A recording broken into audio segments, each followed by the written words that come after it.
Have you ever felt how shame physically constricts your body? It's a feeling that doesn't just upset you, it makes you want to become invisible, disappear, dissolve into the air. Shame whispers, "You'll definitely say something stupid. You'll fail. Everyone will see who you really are." And you're so afraid that someone will notice the crack on your perfect glass that you decide not to create anything at all. Today we'll enter the workshop where glass becomes the mirror of our soul. We'll explore why some people spend years polishing the same edge, afraid to step into the light, while others allow themselves to be imperfect, and that's exactly why they win. This fear of being exposed, it builds walls around us.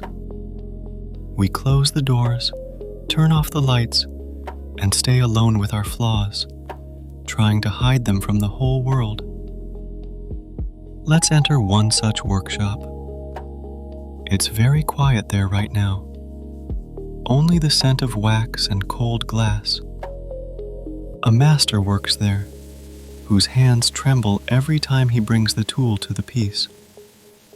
Not from fatigue, no, but from the thought that this piece is himself, that every scratch on the glass is a verdict on his soul. He chose the darkness because cracks aren't visible in the dark, but in the darkness, beauty isn't visible either. This master is preparing for a major exhibition. He works maniacally. Every line must be flawless. But behind this perfectionism stands not a love for art, but terror. It's an attempt to barricade oneself from shame. Psychologically, it looks like this. A person creates an ideal facade around themselves so that no one can find a flaw. They think, if I am perfect, no one can criticize me, and therefore, I won't feel ashamed. But it's a trap, because at that moment, the person stops showing their product to the world. They are showing themselves. When we identify our personality with the result of our work, any neutral remark becomes a lethal blow. This edge is uneven, turns in your head into, "You are worthless." You go out into the world not to check the demand, but to receive confirmation of your right to exist. Shame is a feeling that isolates. It makes you lock the workshop with every bolt. A master who fears shame cuts off contact with the world in advance. He doesn't want an honest dialogue with the buyer because he's not ready to endure negative feedback.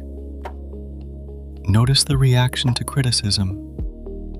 When someone says, "This isn't exactly what I was looking for," the person consumed by shame feels paralyzed.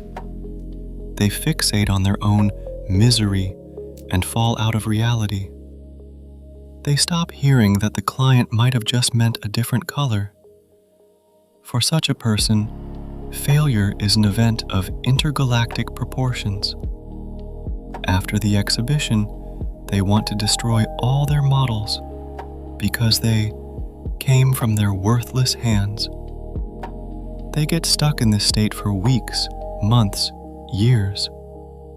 This is the main block to progress. Now look at another master. He also feels shame, but he has learned to endure it. He knows that mistakes, screw-ups, are an inherent part of the path. His secret is that he separates the product and the personality. You are not equal to your book, your report, or an unsuccessful joke.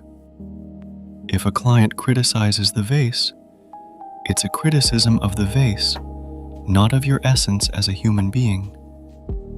The main skill for success in any endeavor is increasing tolerance for shame. Psychologists advise literally learning to professionally unleash the cringe. Make shame something ordinary, something you do, say, on Thursdays. When you admit your failure out loud, "Yes, I messed up here, that was awkward," you reconnect with that part of your personality you previously tried to isolate.